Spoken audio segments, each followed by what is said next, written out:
unknown people in history. Disconosciuti nella storia. A história dos desconhecidos. Unbekannte der Geschichte. The unknowns of history. Les inconnus de l'histoire. Depuis 2 semaines, nous sommes sur les rives du Bosphore, entre la Corne d'Or et la mer de Marmara. Ce n'est pas l'Istanbul d'après la conquête turque que nous découvrons, mais le Constantinople de l'Empire byzantin où règne la dynastie des Isoriens.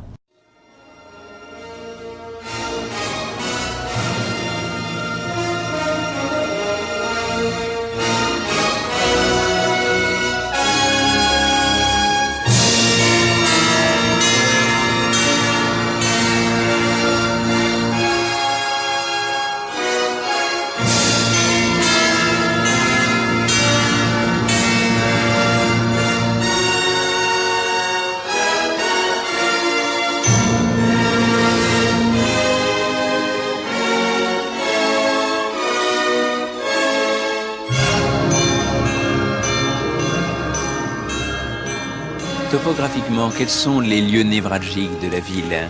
Bien sûr le palais. Hélène Arveler. Et surtout le palais de l'époque où nous sommes, qui a été déjà augmenté par une série de salles nouvelles, des salles qui sont décorées par des mosaïques qui montrent le ciel, la terre, enfin d'ailleurs des thèmes profanes. Nous sommes à l'époque iconoclaste. Mais aussi il y a des thèmes religieux à l'intérieur de la décoration du palais. Donc des jardins, des terrasses, des mosaïques, des salles de réception, des salles d'apparat, des salles de festin, tout s'agence autour de ce palais où il y a une fameuse salle qui porte le nom de la Porphyra à cause du fait qu'elle est faite du marbre porphyrite, de porphyre. Donc c'est le palais.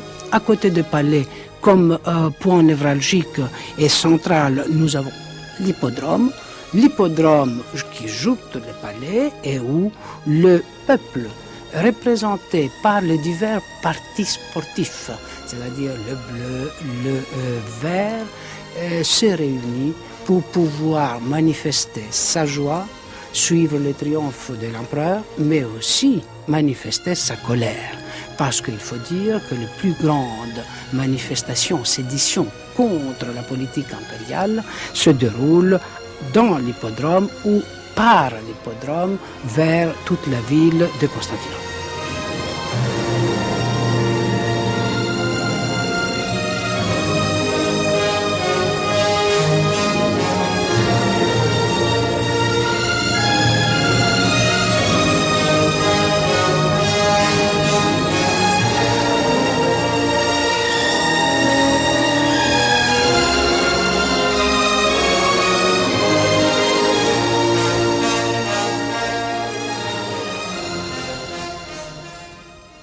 Donc, palais, hippodrome, Sainte-Sophie. Hélène Arveler. Voilà les 3 bâtiments qui y serrent toute la vie officielle à Byzance et avec lesquels je dirais que l'empereur est presque charnellement lié.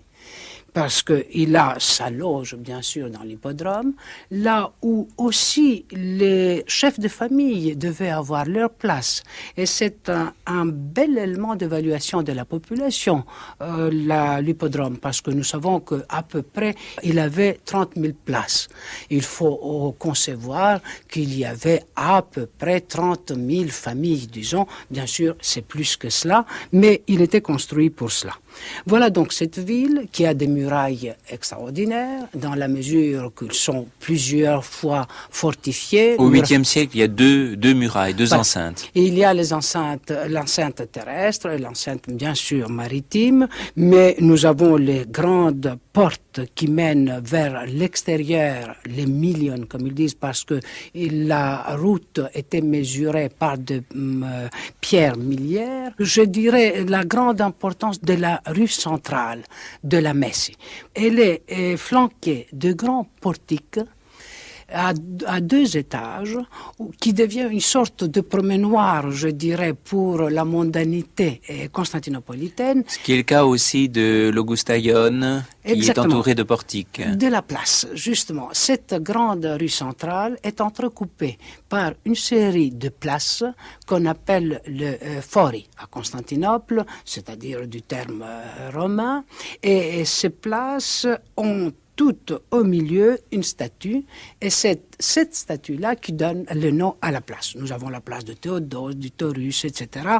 Enfin, bref, vous avez donc une ville qui a profité de monuments antiques, parce que son fondateur, Constantin, a déplacé une série de statues de l'Antiquité, notamment de la ville de Troie vers Constantinople, et aussi d'autres villes païennes, et quand Irène arrive, elle change tout de suite d'ambiance, parce que malgré tout, on peut dire qu'Athènes était devenue chrétienne, mais elle devait encore garder l'aspect monumental de la ville païenne. Donc Irène, d'une ville païenne, entre dans une ville vraiment chrétienne.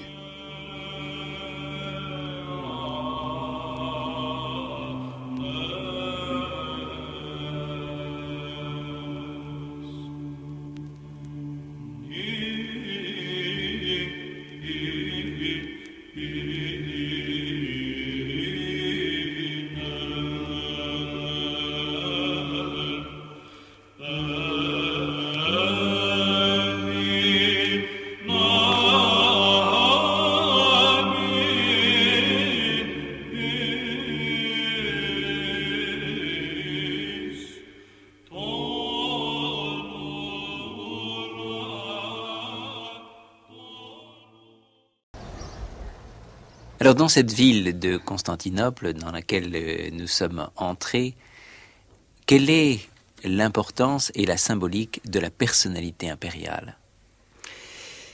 D'abord, il faut commencer par des termes qui qualifient l'empereur et qui sont des termes qui rappellent les qualifications de Dieu. L'empereur est inaccessible. Et tout dans la cour, dans le palais, est fait pour que la personne de l'empereur soit à l'écart, en distance par rapport à tous ceux qui le touchent. Par contre, tout ce qui le touche devient sacré. Nous avons la théorie que nous verrons plus tard pour les monarchies occidentales du voisinage. On est voisin de l'empereur, donc le plus on est voisin de l'empereur, le plus on est monté dans l'hiérarchie sociale, politique, militaire de Byzance. Donc l'empereur est considéré comme étant le vrai centre, non pas seulement des décisions, mais aussi de mentalité et de tout l'esprit byzantin. Pourquoi? Parce qu'il est romain et il est chrétien. En tant que romain, il personnifie l'universalité politique, et en tant que chrétien, il personnifie l'universalité écuménique, le spirituel. Donc, il reste, comme Eusèbe, un écrivain du IVe siècle, a écrit déjà à propos de Constantin le Grand, il reste le lieutenant, le représentant du Christ sur terre. Mais non pas du tout pour devenir l'officiant religieux, mais pour devenir les garants du bonheur des fidèles qui sont obligatoirement citoyens romains. C'est-à-dire, ce n'est pas un empereur élu, ce n'est pas non plus un empereur héréditaire, c'est un empereur désigné par Dieu. Voilà, c'est le terme déjà, désigné par Dieu, protégé de Dieu. C'est celui qui de toute façon a reçu le don de l'Empire, et un empereur est vraiment le représentant de Dieu sur terre, du Christ en l'occurrence sur terre, dans la mesure où par sa clémence, par l'imitation de l'œuvre divine, agit pour le bien de son peuple. Si jamais une révolte réussit contre lui, ceci est la preuve que la personne impériale a failli à sa mission de devenir égale à Dieu dans la mesure du possible. Donc Dieu a retiré sa protection de cet homme indigne pour l'accorder à quelqu'un d'autre. Donc le moment où une personne est tuée est déjà dépouillée de la protection divine. Ceci explique toutes les révoltes de palais que nous connaissons à Byzance.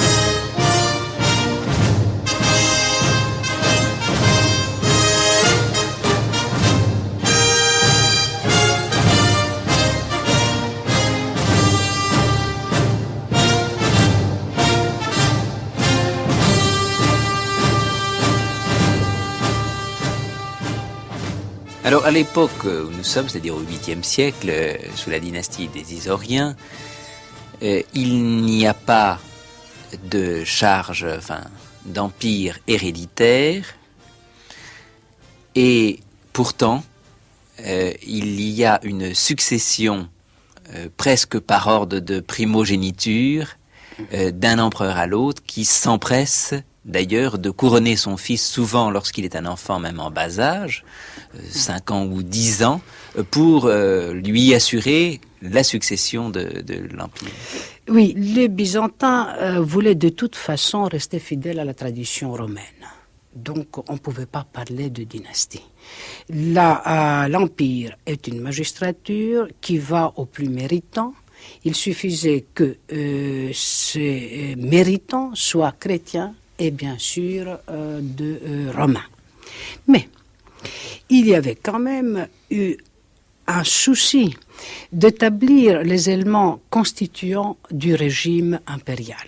C'était, comme nous disions auparavant, l'acclamation par l'armée, même on levait l'empereur sur le bouclier pour montrer justement sa qualité militaire, par l'œdème, donc l'acception par le peuple, le Sénat, les élites, le patriarche, puisque fait le couronnement, mais attention, une fois justement devenu empereur, une personne pouvait lui-même faire des empereurs. Donc l'empire même est source d'empire. On ne peut pas être empereur parce que fils d'empereur, mais parce que tout simplement couronné par un empereur vivant. Il pouvait, autrement dit, l'empereur régnant, couronner n'importe qui. Et nous avons des exemples, en effet, à Byzance, même quand on change de dynastie d'une certaine manière, où l'empereur n'a pas du tout donné la couronne à quelqu'un de sa famille, mais il a couronné ses fidèles ou, disons, ses amis. Donc, d'une certaine façon, il y a souvent à Byzance 2 empereurs.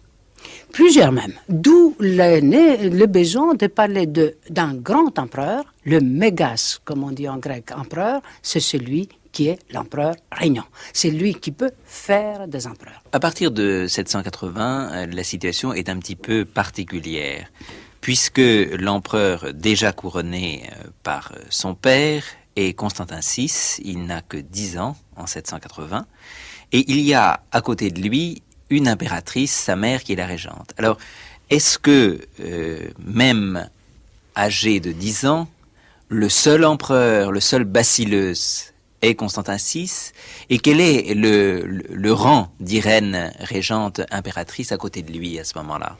Eh bien, c'est exactement le seul empereur, c'est Constantin VI, là il n'y a pas de doute. Mais quand même, dans les réalités, il y a quelqu'un qui gère l'État. Ça ne pouvait pas être cet enfant de 10 ans.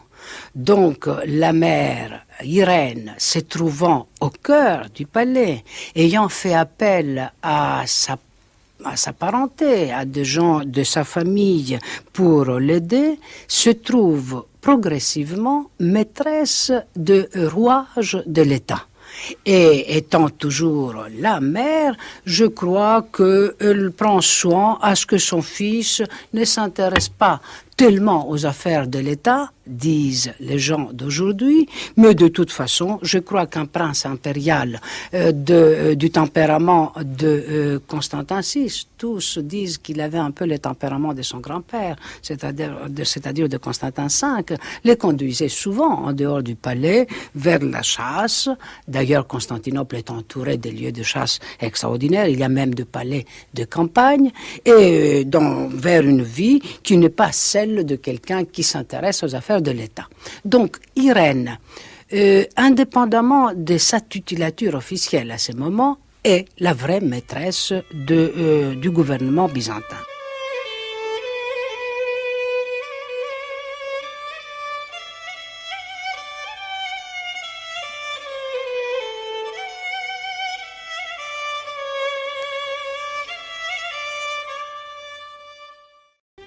Il y a un acte public important qu'elle va faire, c'est la convocation du 7e concile écuménique en 787 à Nicée. Et ce concile va être celui qui va entériner le renversement complet de politique et la condamnation des options iconoclastes. À ce concile, à cet acte public, elle associe son fils Constantin VI. Voilà, elle était obligée de le faire parce que c'est elle qui le convoque en effet, c'est elle qui est iconodoule, iconophile, mais quand même personne ne pouvait dans les provinces, et même à Constantinople, comprendre que l'empereur régnant, c'est-à-dire Constantin VI, ne soit associé à cette convocation. Donc je dirais même que la convocation est celle de Constantin VI. C'est autre chose si c'est Irène qui est l'œuvre, ou plutôt la maîtresse de l'œuvre de ces conciles, mais tout se fait au nom encore de son fils. Il a 17 ans à l'époque. Il a 17 ans. Il a 17 ans à l'époque. Il pouvait même avoir l'Empire, mais quand même, je crois qu'en effet, Irène prenne toutes les mesures pour qu'il ait des distances. C'est le moment d'ailleurs où elle cherche à le marier et par des concours de beauté. Elle lui trouve une jolie femme, Marie d'Amnia. Tout de suite, d'ailleurs, elle le conduit à abandonner cette fille pour une autre femme qui est de son entourage. C'est important de le noter, Théodote. Enfin, bref, de toute façon, tous les actes se font encore au nom du véritable empereur, c'est-à-dire de Constantin. Et c'est assez intéressant de noter qu'une vraie révolte dans l'armée est déclenchée quand les militaires constatent qu'en vérité, c'est pas Constantin qui dirige, mais c'est sa mère. Et le cri de révolte, justement, de ces militaires, c'est « Donnez-nous Constantin, notre empereur ».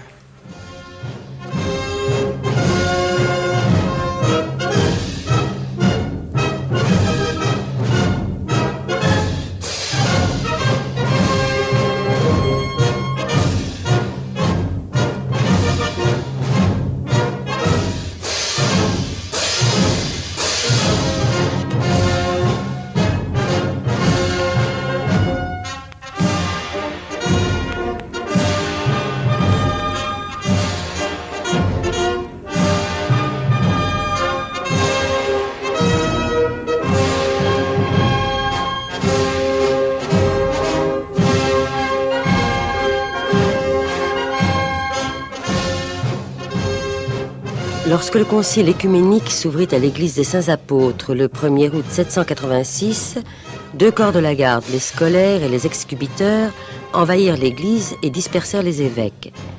C'était là le résultat d'un complot entre les chefs de l'armée et certains évêques. Irène fit passer des mutins en Asie et occuper Constantinople par des troupes de Thrace qui désarmèrent les corps de la garde.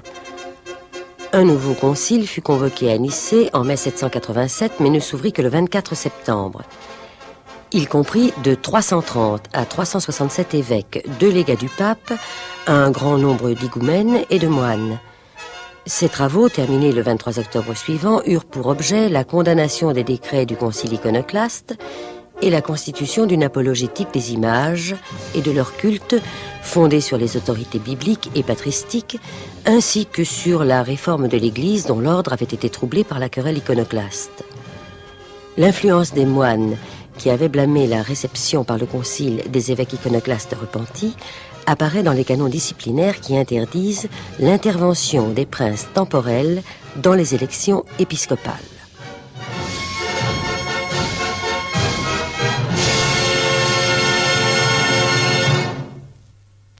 Le concile de Nicée est présidé par le patriarche de Constantinople, qu'a nommé Irène, et qui, peut-être c'est une chose assez rare, est un laïc, Thérèse. Elle a déposé le précédent patriarche Paul. C'est un fait extraordinaire. Il est un laïc. Il a accédé à tous les grades de l'hiérarchie ecclésiastique très vite. Il devient patriarche. Il est un patriarche lettré parce qu'il était parmi ceux qu'on appelait les asycrites, c'est-à-dire les secrétaires impériaux.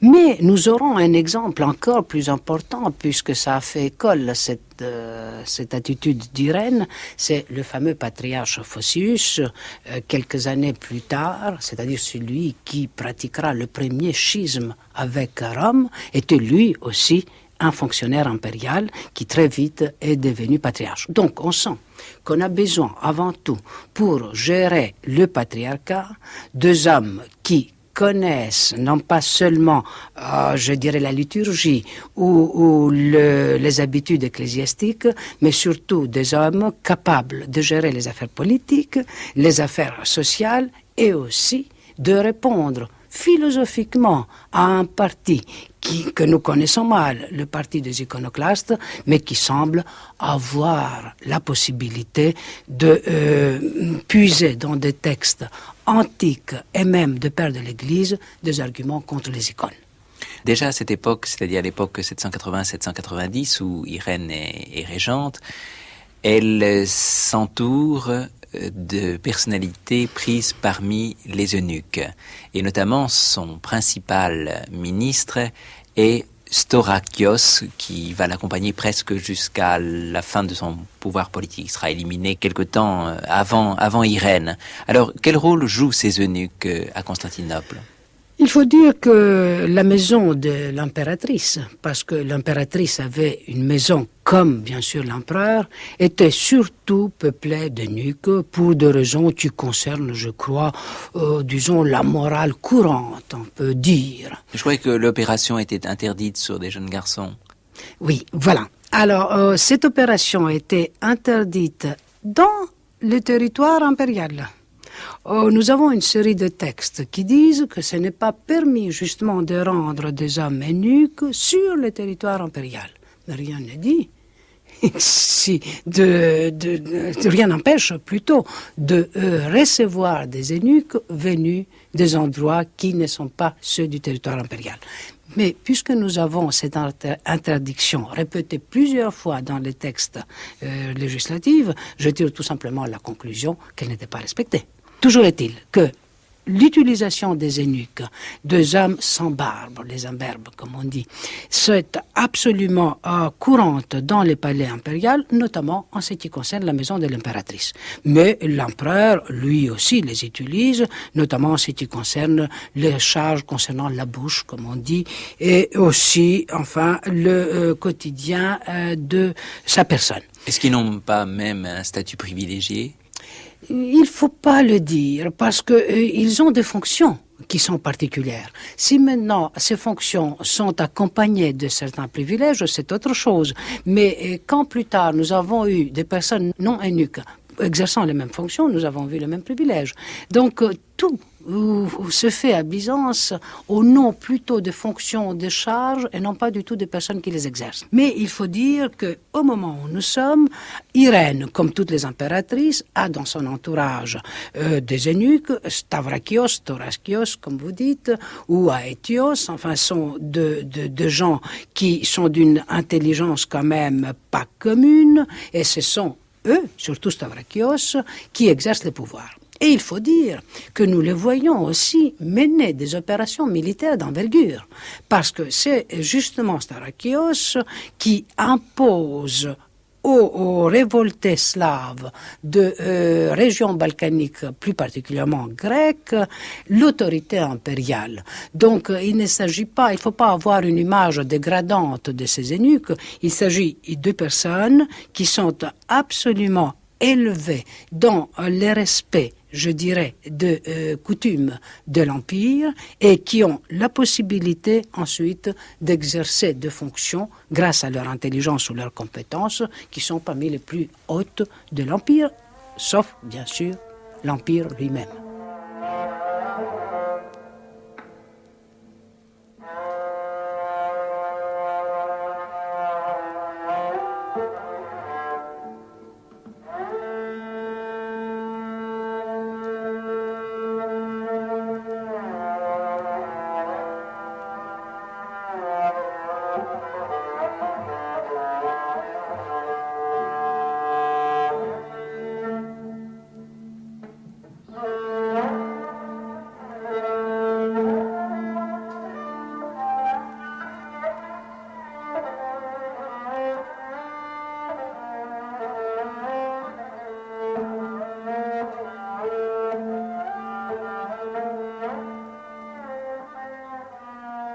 En 790, il y a 10 ans que Irène exerce déjà la régence. Constantin VI a donc une vingtaine d'années. Il va se révolter contre sa mère et tenter de prendre le pouvoir pour lui-même et pour lui seul. Enfin, on dirait, Oui. pour ce jeune homme, qui n'est plus si jeune d'ailleurs pour un empereur byzantin, il s'appuie bien sûr sur les troupes orientales, c'est-à-dire Les Arméniaques. Les Arméniaques. Mais il ne faut pas croire que ce sont des Arméniens, les Arméniaques. C'est pas les Arméniens. Arméniaque, c'est le nom de la région qui joue l'Arménie. Donc, les soldats qui sont originaires, on dirait aujourd'hui, du cœur de la Turquie actuelle, enfin de l'Asie mineure centrale. Alors, dans ces années-là, quelle est la politique propre de Constantin VI et quelles sont les erreurs qu'il va accumuler pendant cette période? Constantin VI, donc, cela signifie aussi le retour de l'iconoclasme, d'une certaine manière. Mais aussi, et pour les armées, cela signifie l'empereur de leur choix. On s'attend d'abord que cet empereur soit honoré par des victoires militaires.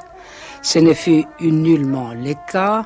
On sait que malgré le fait que le conseiller de sa mère était éliminé, après ils étaient à nouveau revenus auprès de lui. On parle d'une trahison de Staurakios lors de la guerre de Constantin contre les Bulgares. Bref, d'abord, il n'a pas justifié, disons, la qualification de l'empereur militaire comme c'était celle de son grand-père Constantin, lui aussi. Mais il fait aussi une série de fautes, je dirais, tactiques et presque de vie quotidienne. D'abord, il se venge un peu vis-à-vis de sa mère, il la relègue en dehors du palais pour la rappeler très très vite. Irène revenant, elle revient avec son propre entourage, ses eunuques, ses parents, et voilà qu'elle reprend son influence sur son fils, influence qui s'exerce dans une série de mesures qui peut paraître un peu, disons, pas très importantes pour un empire, mais qui ont eu leurs conséquences, notamment en ce qui concerne l'image que Constantin laisse chez son peuple. Quelles sont ces mesures ? D'abord, Constantin entreprend une série je dirais, de punitions contre ses propres oncles, les Césars que déjà Irène avait exilé, mais c'est quand même sous Constantin que ces Césars subissent des punitions corporelles. Il les avait obligés de rentrer dans les ordres, de se faire moine et... Voilà, parce que justement, quand on est moine, c'est comme quand on est eunuque, on ne peut pas briguer l'Empire. Donc, Irène pour les écarter de la succession. Elle avait pris les dispositions pour les écarter de la succession, mais lui, il est allé un peu plus fort en leur punissant corporellement parce qu'ils continuaient à comploter, et ça, je veux bien le croire, ils étaient quand même le fils de grand empereur Constantin V. Et Nicéphore était le chef du parti iconoclaste. Voilà, Nicéphore, c'était l'aîné de ces Césars, des oncles, et c'est lui justement qui a été puni par un châtiment bien byzantin aussi, et qu'on retrouve dans les clogas, c'est-à-dire on lui avait coupé la langue. Mais il faut dire que Constantin, peut-être se laissant un peu faire selon ses habitudes de jeune homme, il ne s'est pas montré toujours très cohérent en ce qui concerne le respect de son mariage. Il était marié à une fille choisie par sa beauté. C'était Maria qui était la petite fille d'un saint homme de Saint-Philaret. Donc, elle conduit un peu, par son influence, Constantin, à commettre une série de fautes qui seront fatales, je dirais, pour lui. Entre autres, je crois que les Byzantins et toute la partie ecclésiastique ne lui a pas pardonné ce qu'on a appelé l'adultère impérial, le fait, c'est-à-dire d'avoir abandonné sa femme Marie d'Amnia pour vivre avec Théodote. D'ailleurs, c'est assez intéressant, cette Théodote est liée au parti iconodoule. Elle est parente de saint Théodore de Studione, qui était parmi les plus grands iconodoules. Donc, cela veut dire qu'elle est de l'entourage d'Irène, que c'est par Thérèse, par saint Théodore de Studione, que Irène trouve cette personne qui devient la vraie impératrice. Mais il y a une duplicité là aussi, puisque elle l'incite à ce mariage pour le compromettre. Voilà, il s'est compromis. Pour ruiner son crédit auprès des moines, auprès de la population en général, parce que malgré tout, il y a une impératrice couronnée qui est vivante, en l'occurrence Marie d'Amnia, et voilà que maintenant l'empereur se met avec une autre femme, Théodote, qui elle est d'un entourage iconodoule. C'est-à-dire qu'on avait un Constantin VI jeune qui était plutôt populaire, certainement. Une partie de l'armée s'est révoltée pour l'imposer comme seul empereur contre Irène au début des années 90. Et puis finalement, progressivement, il va ruiner son crédit auprès de tout le monde, c'est-à-dire auprès de l'armée, avec cette opération malencontreuse avec les Bulgares en juillet 792, auprès des moines et du clergé par son remariage, et également auprès de la population. Et auprès de la population, parce que vraiment, alors là, de plus en plus, Irène réussit, on dirait, son coup. Mais il faut dire que j'hésite un peu de croire à cette sorte de machiavélisme absolument organisé de la part de Irène. Je crois plutôt que nous sommes à un moment, il faut le voir, la dernière partie, les dernières années du 8e siècle, c'est peut-être un moment où l'Empire respire un peu. Les problèmes italiens sont résolus mal ou bien. Côté arabe, on sait où on est. Enfin, Irène a dépensé pas mal d'argent. Elle dépense toujours pour la vie, je dirais, de citoyens de grandes villes et de villes commerçantes et maritimes de l'Empire. Bref, il y a une certaine prospérité et encore une menace qui s'éloigne plutôt que ne pèse sur l'Empire. Donc, si Constantin s'est laissé aller un peu vers des activités, je dirais, de paix ou de prospérité, ce n'est peut-être pas toujours l'influence d'Irène qui le conduit.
Alors, à cette époque-là, c'est-à-dire à la fin de 796, Irène va tenter d'obtenir la faveur de la garde impériale et elle va d'une certaine façon, apparemment faire trahir son fils en pleine opération, expédition contre les Arabes au printemps de 797. Qu'est-ce qui se passe là? Oui, oui, ça c'est une série d'événements qui furent quasiment romancés par la postérité beaucoup plus que par les contemporains. Eh bien, c'est absolument évident que Irène, à cette date, veut prendre le pouvoir. Et conduit par qui? Par son ambition dévorée, par son exaspération contre son fils? Je ne saurais pas le dire. Je ne saurais pas le dire. Les faits sont là. Constantin s'en va. Il s'en va pour justement contre des ennemis extérieurs. Et il essaye, sachant que son crédit est absolument entamé, d'expliquer un peu sa vie, surtout au privé, aux moines du Mont Olympe. Mais tout ça sans succès et sans conviction, je dirais. De sorte que Irène prépare le coup, le grand coup, on dirait le coup de tonnerre, on a dit même. Le colpo di Stato. Voilà, pour devenir elle-même non plus une impératrice, mais un empereur. Eh bien, c'est là où il y a eu une hésitation à un moment donné, parce que la garde impériale, elle prend part, mais il y a toujours des défections, il y a toujours des paniques et des hésitations, des cas comme cela. Et l'histoire veut qu'à un moment donné, Constantin semblait réagir et prendre les choses en main, tout en sachant qu'il était quand même trahi par ses plus proches, même amis. Et c'est à ce moment-là que Irène a utilisé le grand argument, disant que je vais dénoncer à l'empereur, mon fils, tous ceux qui ont comploté contre lui, ce qui a ressaisi immédiatement, obligé les conspirateurs de se ressaisir et finalement d'arrêter Constantin, de le conduire au palais, de l'enfermer dans la salle où il a vu le jour et le mot me manque pour décrire l'acte. Il a été puni de l'aveuglement qui, pour Byzance, signifie le crime de lèse-majesté, parce que personne qui était aveugle ne pouvait plus briguer l'Empire. Donc, encore une fois, nous constatons que Irène avait imposé à quelqu'un qui briguait donc l'Empire, qui était son empire à elle à ce moment-là, Et qui était pourtant l'empereur. et qui était pourtant le vrai empereur, à lui imposer la punition qui l'empêcherait dorénavant de devenir lui-même empereur. Vous savez qu'on a beaucoup parlé de cet aveuglement comme pratique byzantine. D'abord, il faut dire que ce n'est pas toujours vrai. C'est-à-dire, on décidait l'aveuglement, et dès que quelqu'un était frappé de la condamnation, de cette condamnation, c'est-à-dire d'être aveuglé, il suffisait que ceci était répandu dans tout l'Empire pour qu'il soit plus empereur. Parce que l'aveuglement se fait par le rapprochement d'un fer très chaud près des yeux de la personne châtiée ainsi, et d'après la distance de ces rapprochements, on obtient ou on n'obtient pas l'aveuglement total. Enfin, Constantin était bel et bien aveuglé par sa mère, c'est ainsi qu'il ne pouvait plus briguer l'Empire, donc nous avons vu cette Athénienne belle et intelligente devenir l'empereur byzantin, pratiquant exactement tout ce que d'autres empereurs avant et après elle ont pratiqué. On a bien sûr s'arrêté surtout à son geste à elle, c'est peut-être le fait qu'elle fut une femme et surtout une mère.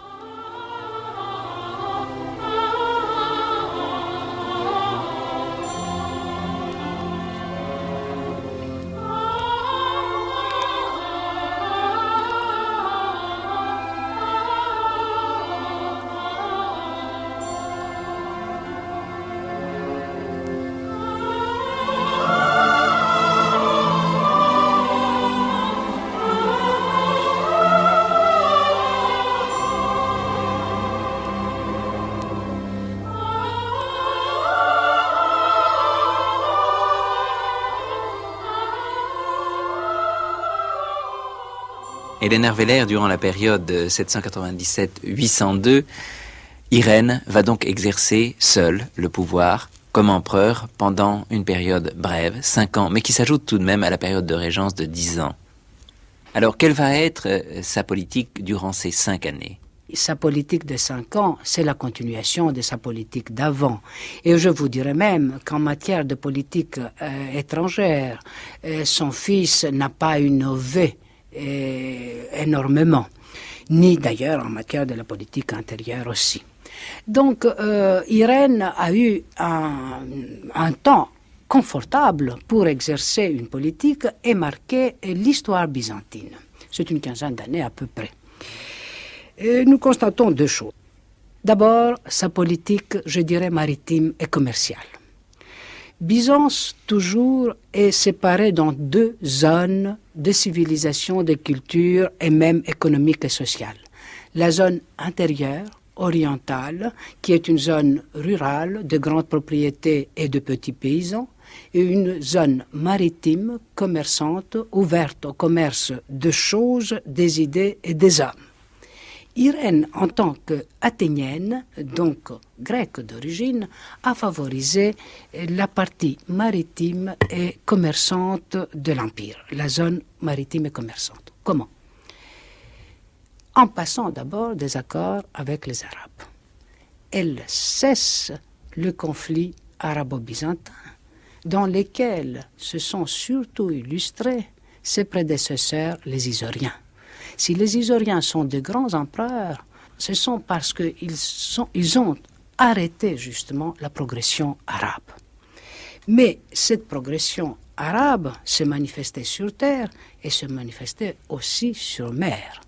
Irène, passant des accords avec les Arabes, arrête d'une certaine manière le razzia maritime, ou elle espère arrêter le razzia maritime arabe dans la Méditerranée, ce qui permet aux populations maritimes commerçantes, donc iconodoules, donc amies d'Irène, de retrouver une certaine prospérité. Et nous le voyons dans une série de mesures concrètes d'Irène. Elle allège la fiscalité de grandes villes maritimes, elle allège les impôts qui pesaient sur les douanes de Abydos, c'est-à-dire de Dardanelles, de l'Hellespont, mais aussi du Bosphore, et aussi elle allège toutes les impositions qui grévaient la foire, la grande foire de Saint-Jean d'Éphèse. Donc elle favorise la bourgeoisie commerçante. On a dit qu'elle les favorisait parce qu'ils étaient iconodoules et qu'en même temps, la conséquence justement de ces différents allègements fiscaux et douaniers avait été de ruiner le trésor à Byzance. De ruiner le trésor tout en donnant... Ruiner le trésor, oui, c'est trop dire. Enfin, disons qu'elle a dilapidé les trésors qui étaient réunis par les Isoriens. Mais attention, elle assurait d'une certaine manière une prospérité de la population qui exerçait ces métiers. Et nous avons une constatation absolument claire de la part des historiens de l'époque sur ces faits, ce qui est assez rare, parce que les historiens du Moyen-Âge ne s'occupent pas de faits économiques et sociaux. Mais là, ils les notent. Théophane, l'historien de l'époque, le note. Les populations maritimes de la Grèce, dit-il, ont retrouvé la prospérité qui a été ruinée par l'action des empereurs qui avaient entrepris le conflit contre les Arabes. Donc, Irène ferme le conflit d'une certaine manière byzantino-arabe et pour justement assurer le bonheur et la sécurité de populations iconodoules, de populations maritimes, donc balkaniques, donc occidentales, se tourne vers l'ennemi justement de cette région, c'est-à-dire contre les Bulgares. Toute la politique d'Irène extérieure, comme Irène empereur militaire, s'est tournée contre le Bulgare et contre les Slaves. Oui, mais on lui a reproché justement de ne pas avoir fait face aux incursions arabes pendant cette période-là, ou d'avoir consenti à payer de très lourds tributs pour éviter ces incursions et ces invasions.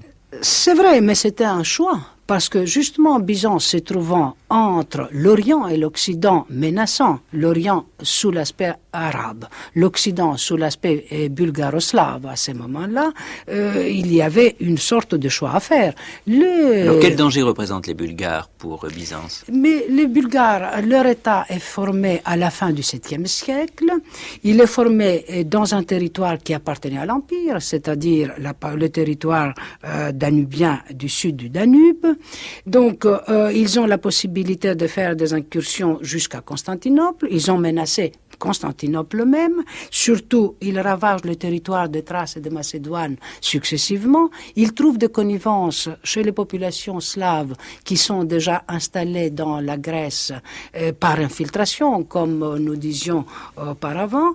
Bref, les Bulgares peuvent atteindre Constantinople même par voie de terre, ce qui, de toute façon, éveille l'inquiétude de Byzantins.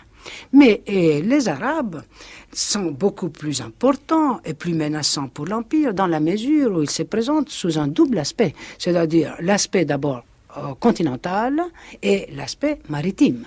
En ce qui concerne l'aspect continental, ce sont les Isauriens qui ont pris toutes les mesures pour arrêter la conquête arabe. L'aspect maritime est moins important puisque c'est un aspect de razzia, ce n'est pas un aspect de conquête que occasionnellement devient un aspect de conquête. Mais les vraies conquêtes arabes se font par terre.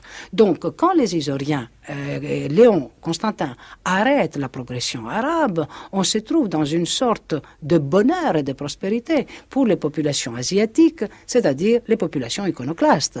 Ce n'est pas par hasard que Léon et Constantin sont des empereurs iconoclastes. Par contre, Irène, passant des accords avec les Arabes, elle obtient d'une certaine manière aussi la pacification des mers, ce qui permet justement aux populations gréco-italiennes, disons, ou gréco-balkaniques à ce moment-là, d'exercer leurs occupations coutumières, c'est-à-dire les commerces, la navigation et de s'enrichir. D'où cette possibilité, si vous voulez, de choix que les empereurs byzantins se sont gardés, Orient ou Occident. Et on sait que c'est Constantinople qui passe au milieu.